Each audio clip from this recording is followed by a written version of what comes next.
Got some big NFT news to bring to you today, and first up is the Premier League signing an exclusive contract with Sorare. Sorare is a fantasy sports NFT platform. If you don't know about Premier League, the Premier League does about $6.2 billion a year in revenue, which is nearly equal to two other European soccer leagues combined. The biggest takeaway here is how Sorare has trended very differently from the rest of the space.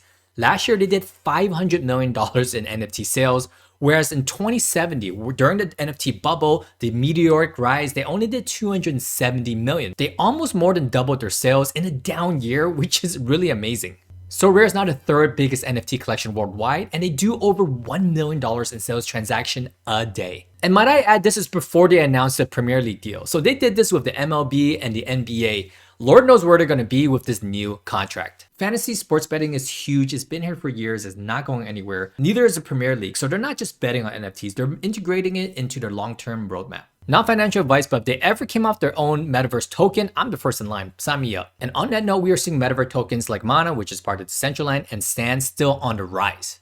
This is great news because NFTs and crypto tend to have opposite correlation so that the NFT purchase price can be reflected with the correct USD amount. Because metaverse tokens don't have that same correlation, they're riding the same wave as crypto. With the recent mini bull run from Ethereum going from 1,000 to 1,600, we can see some speculators coming out, and this is why I think Mana and Sand is on the rise. This is not a green flag to buy metaverse tokens, of course, because they're still in the red. But what we have seen now through multiple bull runs is that metaverse tokens seem to rise a little bit faster than those of altcoins. This is still developing news, but NFTs have seemed to launch on Bitcoin. Now, the community is split on this. Many believe it steers away from Satoshi's original vision of a peer-to-peer currency. However, many other community members believe that it's good for financial use cases and it brings more demand for block spaces. This NFT platform program is called Ordinals, and the creator did say this is to bring memes to life on Bitcoin, so this is 100% a meme-driven development. Don't fake the memes because it moves mountains, it moves politics, it moves a ton of things, so watch out for Bitcoin NFTs. Now, although not a crypto channel, we have been hearing a lot of buzz about the blockchain Aptos, which is a new layer 1 solution. It most recently generated close to 16 billion in market cap, which is double that of Coinbase alone. They've skyrocketed in valuation even during these lean times, over 350% gain since the beginning of the year.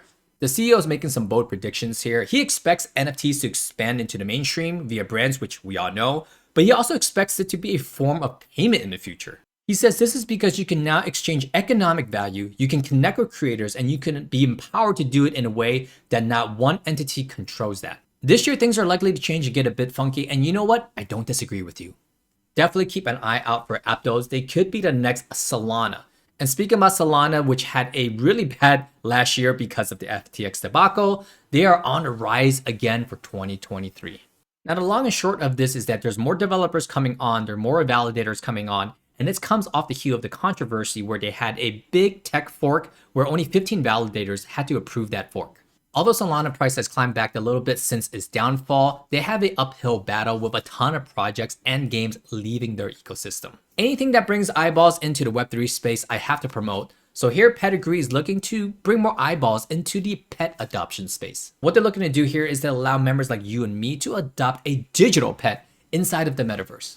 What they're looking to do is to educate people about pet ownership where they can connect with other adopters of pets and other pet owners. They hope to encourage people who have adopted a digital dog through Pedigree to adopt one in real life. This is a charitable focus for them, and they're looking to match $100,000 in donations. So they're looking to bring more people to their brand and also to dog ownership education.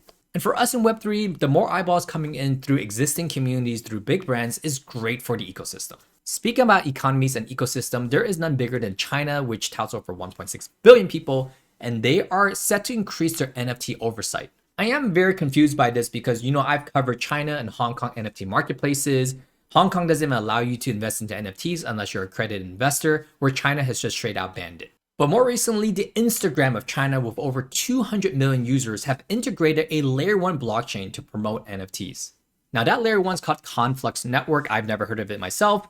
Don't go ahead and buy that token just because it's on an article. Right now, they're just utilizing this technology for NFT fashion to put on avatars, shredding NFT clothes, anywhere from $3 to like $400 for this digital clothing. So I'm a bit confused about how they banned Bitcoin, as we all know, and NFTs, and a lot of the NFTs exchanges had to go to Hong Kong, but yet they allow technology companies like the Instagram of China implement blockchain. All very confusing to me, but the bullish news for this is that we are seeing NFT development still. My hope, along with many other collectors, is that the NFT marketplace is worldwide 24 hours a day, which would bring a lot of liquidity in the space. On some more concerning news, hackers breached Azuki's Twitter profile and stole $758,000 in 30 minutes. Azuki made a big announcement recently of their metaverse land called Halumia, and they utilized that to kind of Trojan horse and steal people's money. They went on official Twitter and said that they were minting out the land, and a lot of people fell victim to the scam. Azuki is still doing audit, but it doesn't look like social engineering or Azuki employees were targeted here. This might have been on the back end of Twitter. The major lesson here is don't be the first person that clicks on official announcements, even on the Discords or on Twitters. Wait a couple of minutes before there's verified transactions. That's something that I have done before. I personally have waited on very hyped up mints for verification that the mint actually works. So, it's better to be safe than sorry. And on the news every single day seems to be Doodles. They've just hired a new community treasury advisor. His name is Kai Gani. He is the founder of Meatbits. He's also produced a NFT documentary called New Hair with over 3,000 Ethereum in his treasury, valued over $4.7 million. Right now, the community is voting on a lot of initiatives. It makes sense that they brought in Kai for a clear vision, strategic direction, and roadmap, one that really markets the Doodles brand. I don't have Doodles yet. I do have a Doodles Genesis box, but I just want to say I love everything that they're doing because they have mass appeal. One of the first NFTs that I mentioned had a physical activation in person where a lot of my friends brought their kids. And you can't say that about many NFT collections. Maybe Pudgy Penguins, but they haven't had a real life activation like that yet. Doodles making all the right moves here. Not a right move, but a move. Gutter Cat Gang is giving out credentials based on how many NFTs are held. So basically on their website, on their dashboard, you get a badge depending on how many you own. Personally, I don't like this. I like to gamify it in a way where individuals who give a lot of time and effort building the community and engaging the community, they should earn these badges. Not the ones with the biggest purses, not the ones with the biggest, cryptocurrency wallet.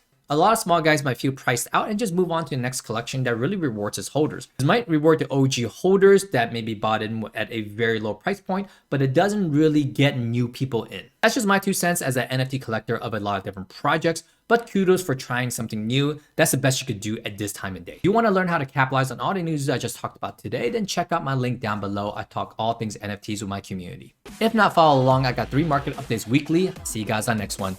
Peace.